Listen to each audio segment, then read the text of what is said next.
How do you value your company? That's a tough one. Well, it depends on what type of company you're having. It depends at what stage you are. And certainly a lot of other aspects as well.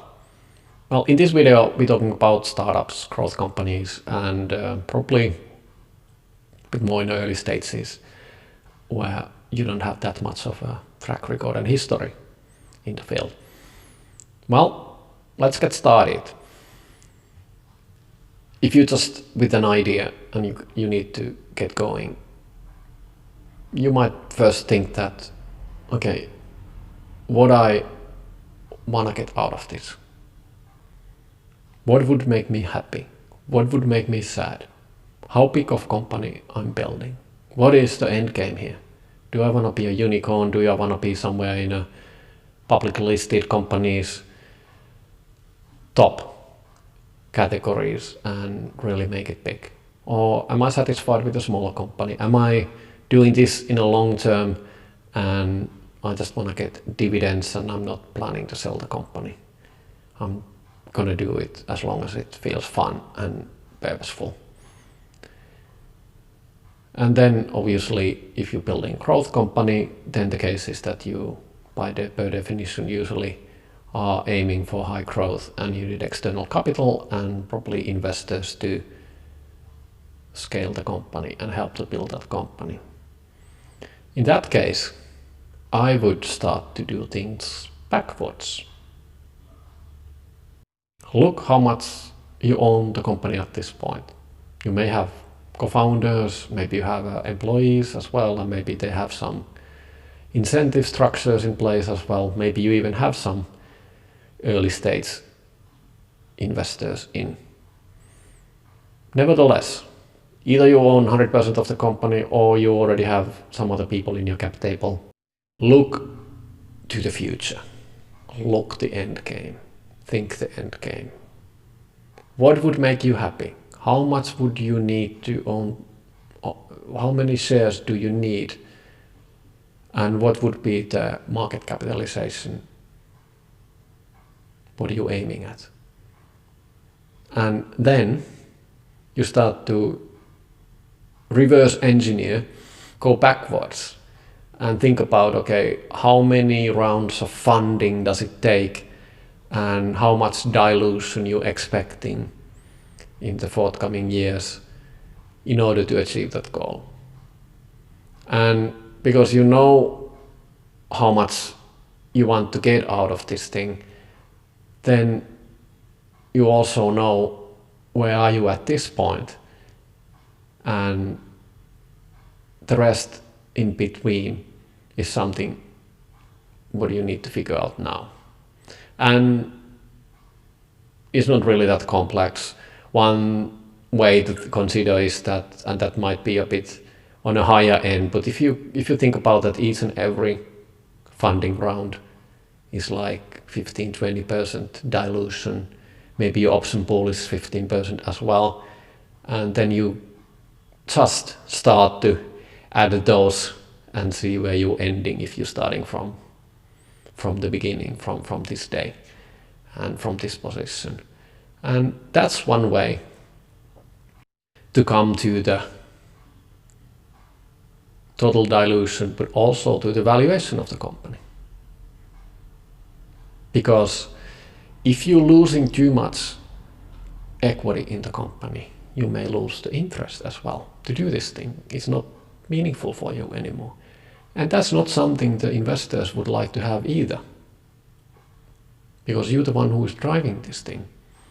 And if you have lost the interest, you certainly will leave at some point, and then the car doesn't have a driver anymore, and it's not self-driving car. And that's gonna be a problem.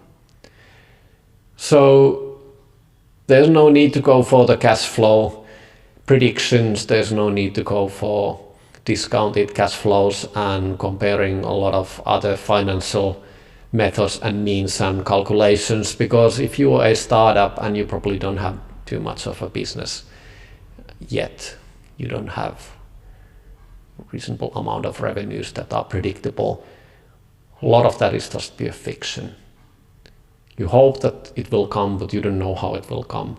And you may also want to grow the market share and not really become profitable. So those discounted cash flows and stuff like that doesn't really apply in your case if you are in the early stages. And then this basically leaves you to what I already described. You can consider that what's the amount of dilution you can afford.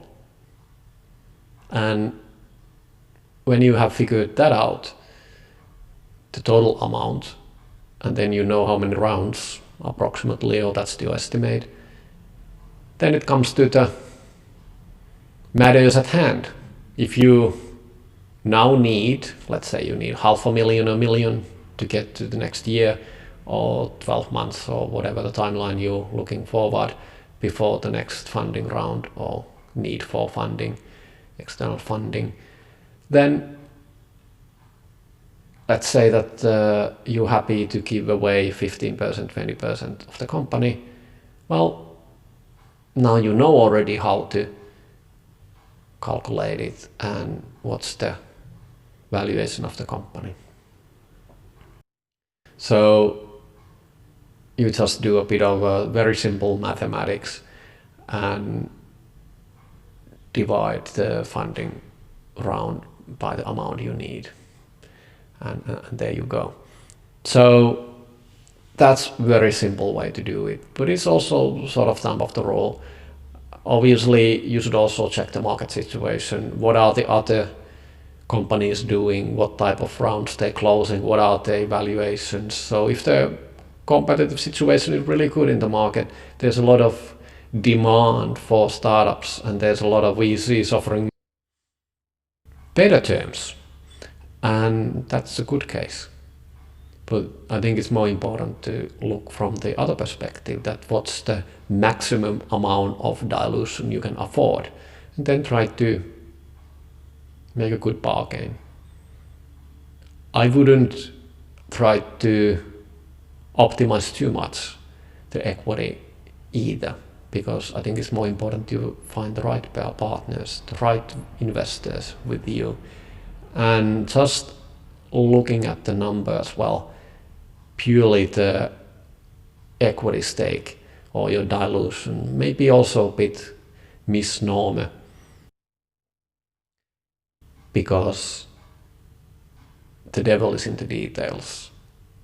Shareholder agreement, your investment agreement might actually stipulate something which doesn't exactly from the outset dilute you, but the end result may be the same. And in concrete terms, that may mean that even though you have a higher ownership stake in the company, but when it comes to the liquidation event, hopefully a very lucrative exit, the investors might go double dipping and doing things what they have been putting in those agreements, and it means that you get less money, and it's not just straightforward taking the exit valuation and multiplying that with your ownership stake, and that's the amount of money you're getting out. So that's something which is hopefully doesn't come as a surprise for you, so be prepared for that one as well. And that was just very simple, maybe a bit long-winded and roundabout way of thinking about valuations, but that's quite usual way to do it. That's how it's done in many cases. But don't take my word for that. Do your own research. This is not certainly any financial advice. So Google a bit, ask from your friends who've been doing funding rounds, study the topic, but certainly do your own research. Think about these things. Consider, would you be happy? Would you be satisfied with certain outcomes? And then aim for those ones. Till next time.